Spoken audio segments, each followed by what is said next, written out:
Olá pessoal, vamos começar aqui mais uma videoaula de projeto de instalação de sistemas de energia renovável.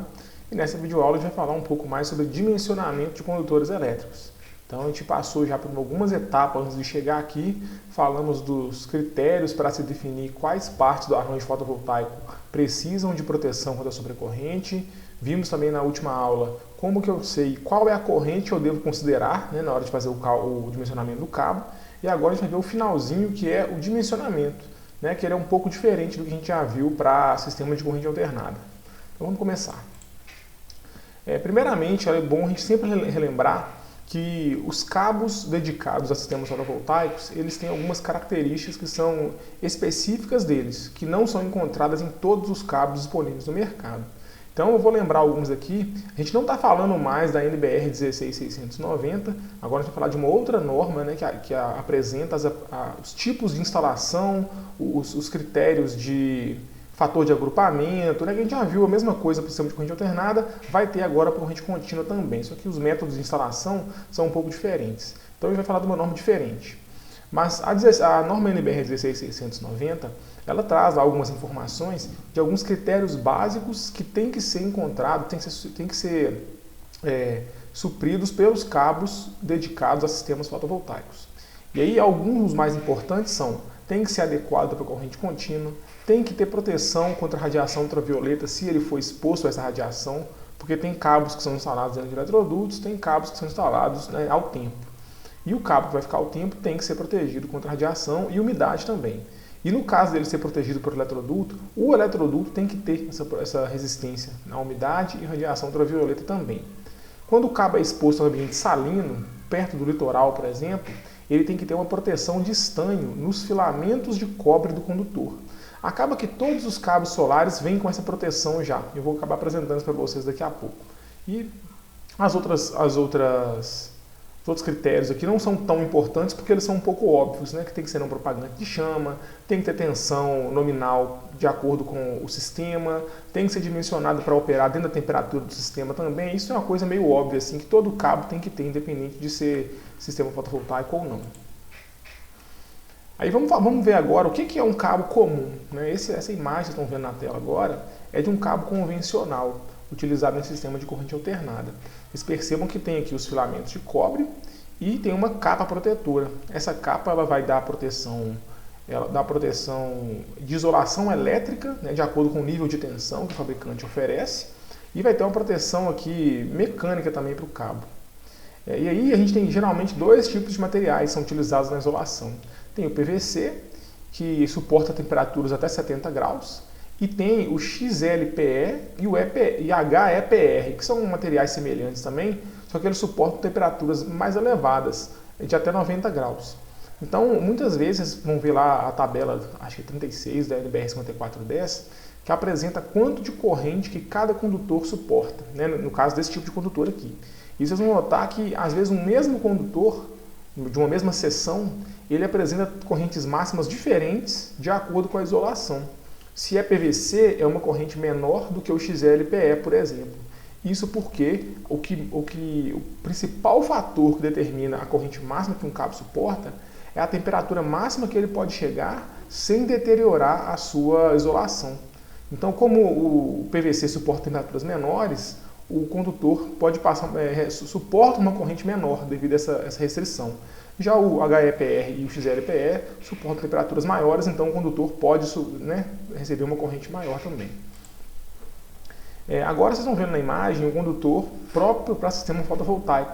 Vocês vão perceber que é muito nítido que a isolação tem duas camadas, e aí uma camada, a camada branca, é a proteção, isolação elétrica mesmo, que geralmente é isolada até 1800 volts. E a segunda camada, que dá a cor também, ela é a proteção contra a radiação ultravioleta e contra a umidade também. Outro fator importante é que vocês percebam que os condutores de cobre eles estão com uma cor mais prateada.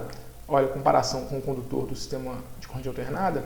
Isso é devido a uma camada de estanho que é colocada aqui em cada filamento para proteger ele contra a ação de sal, de regiões mais salinas. Mesmo que não tenha em todas as regiões, a maioria dos cabos vem com essa aparência. E não sei se dá para perceber muito bem aqui, mas na seção de corte aqui aparece mais o cobre, né? Que é essa cor um pouco marrom aqui que a gente está acostumado a ver.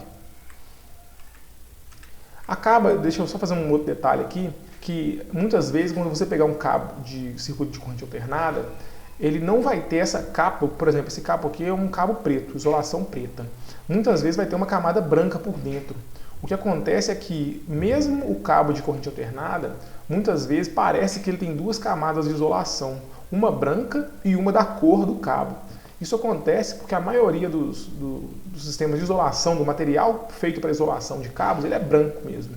Então acaba tendo uma isolação branca e uma capinha bem fininha por fora que dá a cor.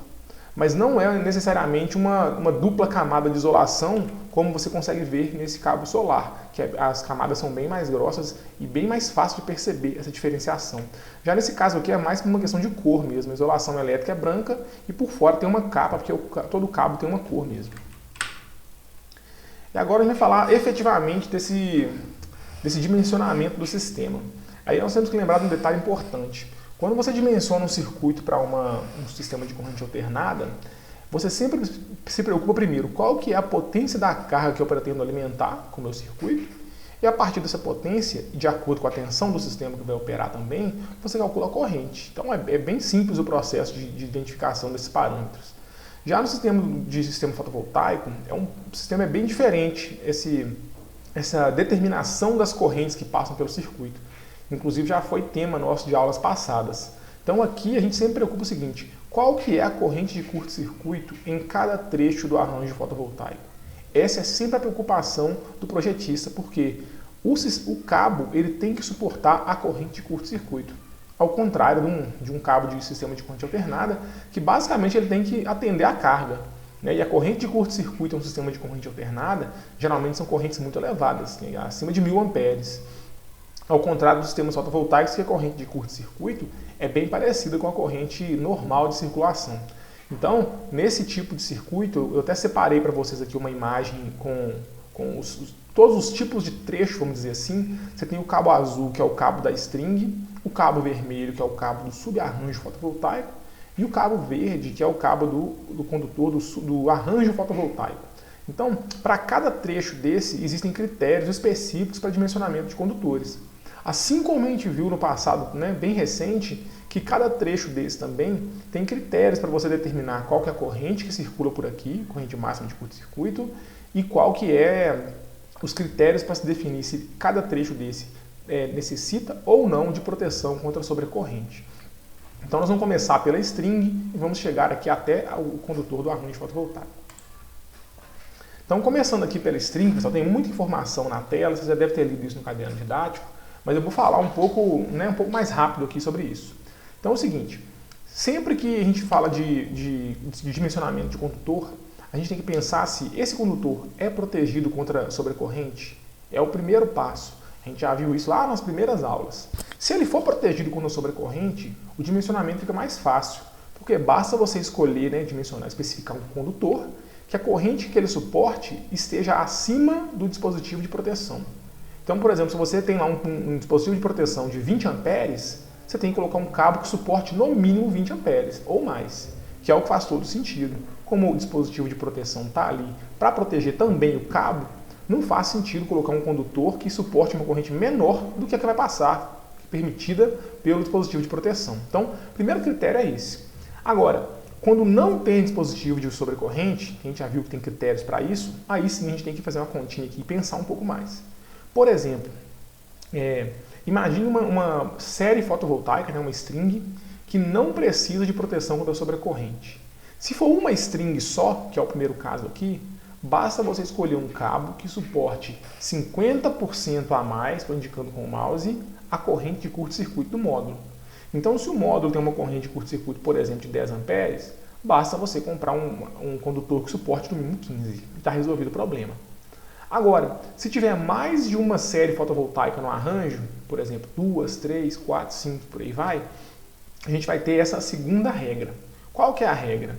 Primeiro, você pega o valor nominal do dispositivo de sobrecorrente mais próximo, e aí nessa imagem que estão vendo do lado, pessoal, não é a mesma imagem do exercício, né? Eu estou falando aqui de um sistema com duas duas strings só, por exemplo, ou 3. Por exemplo, qual que é o dispositivo de proteção mais próximo?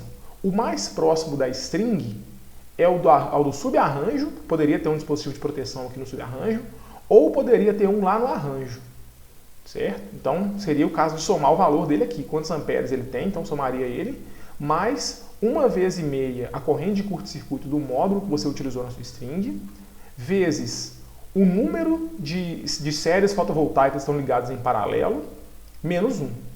Né? Essas séries fotovoltaicas que estão protegidas por esse mesmo dispositivo. Então, né, vou tentar explicar de um jeito mais simples aqui. Se tivesse um dispositivo de proteção aqui, por exemplo, onde eu estou indicando com o mouse, esse dispositivo está protegendo aqui 3 strings. Então, seria o caso de você colocar um 3 aqui. Beleza? Então, vamos fazer com um exemplo bem rápido para a gente poder entender melhor essa situação. Então, vamos pegar, por exemplo, um módulo fotovoltaico que eu costumo utilizar muito, que é esse CS6U 330P, que a corrente de curto-circuito dele é 9,45 amperes. Imagine que tem apenas uma string com esse módulo e eu quero saber qual é a corrente mínima que o condutor que eu vou escolher tem que suportar. Então, a regra é bem simples. Calculo 1,5 vezes a corrente de curto-circuito e chego à conclusão que tem que ser 14,18 amperes. Então, eu tenho que comprar um condutor que, né, o fabricante dele me garanta que ele suporte isso. Aí não é nem o fabricante, então eu falei errado. Assim como a 5410 tem uma tabela de dimensionamento de condutores, né, com a corrente máxima que cada um suporta, dependendo da seção, da isolação e do tipo de montagem, para sistemas fotovoltaicos também tem uma tabela, uma norma só para isso. Nós vamos ver ela daqui a pouco.